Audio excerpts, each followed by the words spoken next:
Last 1 week నుంచి F1 ఓపీటీలను రద్దు చేస్తున్నారు అనేది మనం ఎక్కువగా వింటూ ఉన్నాం. సో, మీకు ఇంట్రెస్ట్ ఉంటే చెప్పండి. నేను వీడియో చేస్తాను దీని మీద అన్నాను. సో, కొంతమందైతే ఓకే చేయండి అన్నారు. సో, నా యొక్క ఒపీనియన్‌ని అసలేం జరుగుతుంది? ఏం చేద్దాం అనుకుంటున్నారు? వాళ్ళేమని మెన్షన్ చేస్తున్నారు అనేది ఈ వీడియోలో మీతో అయితే షేర్ చేస్తాను. సో, ఇంకెవరైనా కొత్తగా మన ఛానెల్‌ని చూస్తుంటే తప్పకుండా సబ్స్క్రైబ్ చేసుకోండి. వీడియోకైతే లైక్ చేయండి. లైక్ చేయడం మర్చిపోకండి. సో, దానివల్ల మన వీడియో కొంచెం ఎక్కువ మందికి రీచ్ అయ్యేటటువంటి ఛాన్సెస్ ఉంటాయి.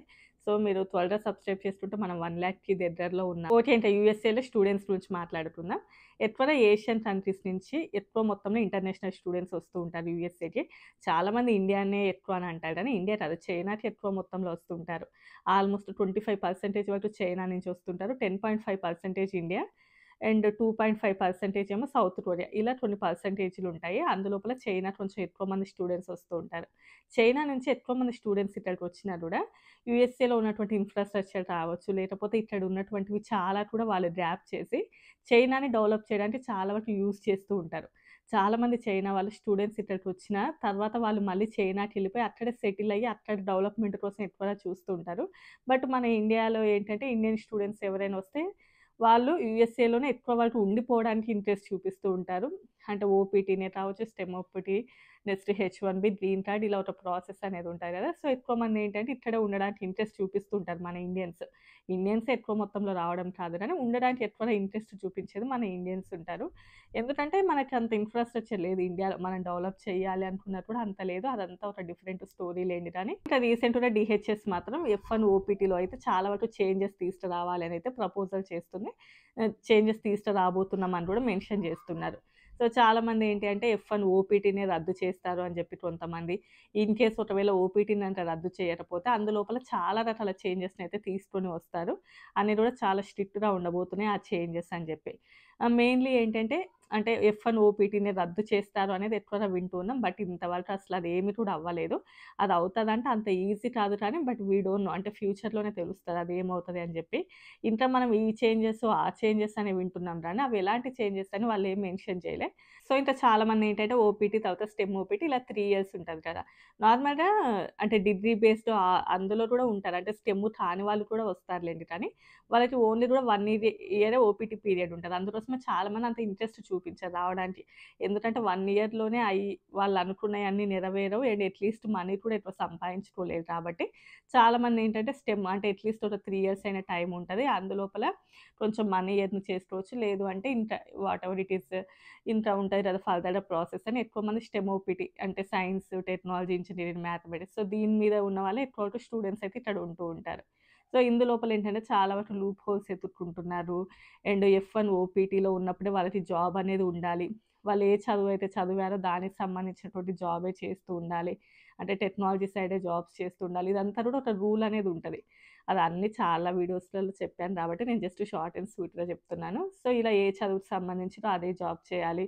అంటే వాళ్ళు ఓపీటీలో ఆ టైమ్ పీరియడ్‌లో ఉన్నప్పుడు ఆల్రెడీ వాళ్ళకి ఒక జాబ్ అయితే ఉండి ఉండాలి. బట్ చాలా మందికేంటంటే జాబ్స్ ఉండవు. బట్ అలా మేనేజ్ చేస్తూ ఉంటారు. అంటే కన్సల్టెన్సీస్ ఉంటాయి. పేరోల్ జనరేట్ చేస్తూ ఉంటారు. ఒక్క రోజులు పేరోల్ జనరేట్ చేయకపోతే యూఎస్‌ని వదిలేసి ఎళ్ళిపోవాల్సింది ఉంటది. ఇలా చాలా వరకు ఉంటాయి. సో, ఈ మధ్య కాలంలో ఏంటంటే చాలా వరకు కూడా ఓపీటీని తీసేస్తారు అని, ఓపీటీని తీసేయాలని కూడా చాలామంది ప్రపోజ్ చేస్తున్నారు. సో, ఈ ఓపీటీ అనేది ఒకటి ఉండడం వల్లనే చాలా వరకు కూడా యూఎస్ఏలో ఉన్నటువంటి రీసెంట్‌గా గ్రాడ్యుయేట్ అయిన వాళ్ళకి జాబ్స్ రావట్లేవు. ఎక్కువగా ఇంటర్నేషనల్ స్టూడెంట్స్‌నే కంపెనీస్ ఇంట్రెస్ట్ చూపిస్తున్నాయి అని చెప్పేసి.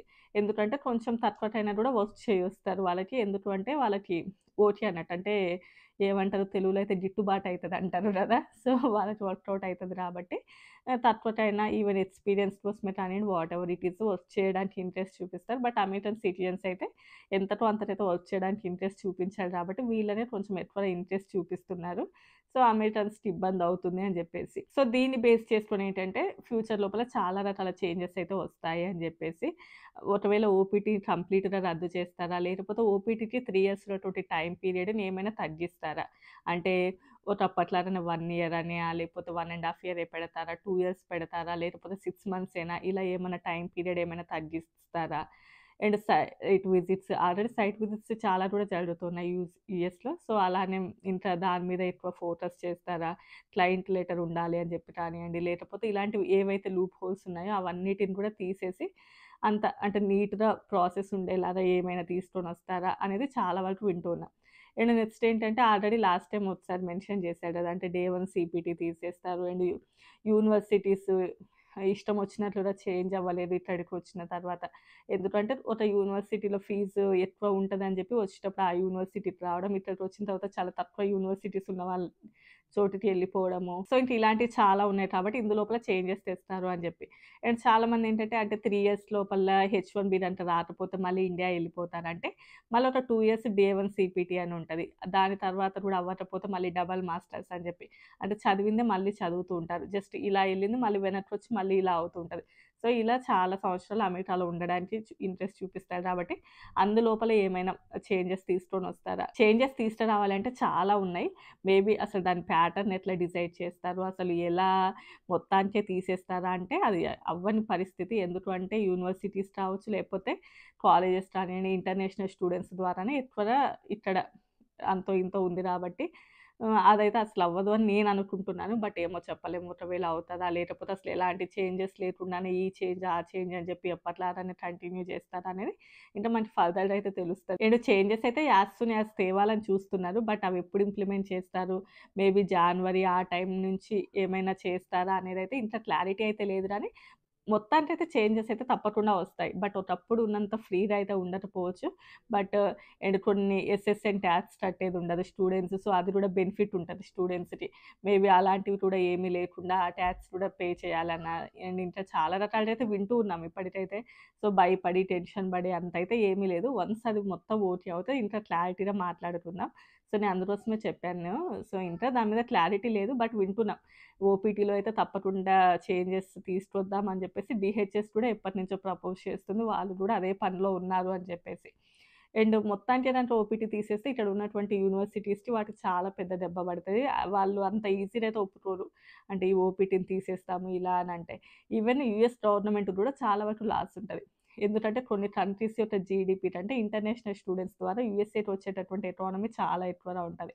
అందువల్లనే కరోనా ఆ టైం లోపల ఏంటి అంటే చాలామంది అంటే ఇంటర్నేషనల్ స్టూడెంట్స్‌ని రావడం మానేసారు కదా! ఆ టైం లోపల యూఎస్‌కి రావడం మానేసిన తర్వాత విపరీతంగా ఇంటర్నేషనల్ స్టూడెంట్స్ రావడం మొదలయ్యారు.